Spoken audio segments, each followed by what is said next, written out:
Benvenuti all'Almanacco. Oggi è martedì 5 maggio 2026. Il sole sorge alle 5:50 e tramonta alle 20:08. La luna si leva alle 23:53 e cala alle 8:10. Oggi si celebra Sant'Angelo da Gerusalemme. Il nome Angelo deriva dal greco angelos e significa letteralmente messaggero, un nome che evoca protezione e guida spirituale.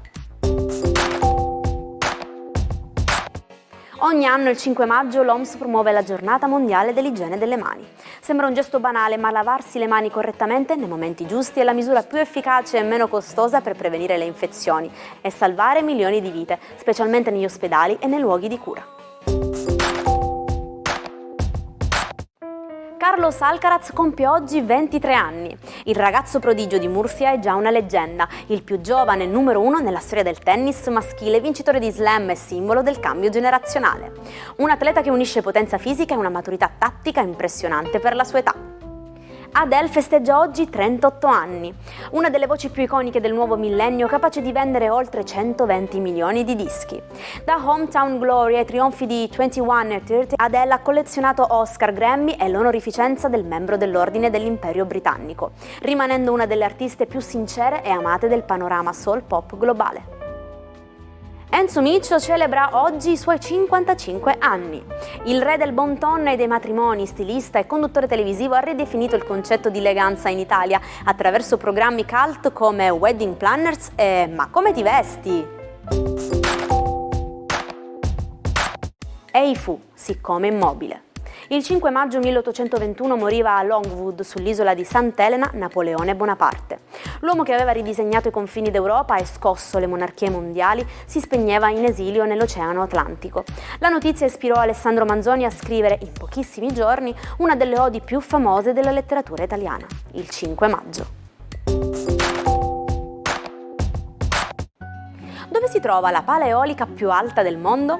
Al largo delle sue coste svetta una Tiburtina da 16 megawatt, alta quanto un grattacielo di 50 piani. In un solo anno questa singola pala può soddisfare il fabbisogno elettrico di 36.000 famiglie. Il segreto? È posizionata dove i venti soffiano con una forza costante da burrasca. Presto però il record potrebbe passare alla Germania, che ha invece in cantiere un'installazione ancora più imponente. Il 5 maggio 1946, in un'Italia che si preparava al referendum tra monarchia e repubblica, faceva la sua comparsa la prima schedina Sisal. Ideata dal giornalista Massimo Della Pergola, prevedeva di indovinare i risultati di 12 partite, diventate poi 13 nel 1948 col nome di Totocalcio. Da allora fare 13 è diventato sinonimo di un colpo di fortuna straordinario che cambia la vita. Perché diciamo che tutte le strade portano a Roma? Il detto ha radici storiche. L'impero romano costruì oltre 80.000 chilometri di strade partendo dal Milarium Aureum, il miglio d'oro del foro romano. Qualunque via principale si percorresse, alla fine si giungeva al cuore del mondo. In modo figurato significa che esistono molti modi diversi per raggiungere lo stesso obiettivo. Nellie Bly, una donna che ha sfidato ogni pregiudizio. Non solo fu la prima a farsi internare in un manicomio per denunciare le pessime condizioni, inventando il giornalismo d'inchiesta, ma nel 1889 decide di superare la fantasia di Jules Verne. Partì per il giro del mondo, completandolo in soli 72 giorni contro gli 80 di Phileas Fogg. Una reporter d'assalto che dimostrò al mondo che una donna poteva arrivare ovunque, persino sui fronti della Grande Guerra. E ci salutiamo con la nostra frase del giorno. La fortuna è una donna, se voi la lasciate sfuggire oggi, non crediate di ritrovarla domani. Con questo monito dell'imperatore Napoleone Bonaparte vi auguro di cogliere ogni occasione che questa giornata vi offrirà. Grazie per essere stati anche oggi con me, io vi aspetto domani con un nuovo appuntamento dell'Almanacco, sempre qui, stessa ora.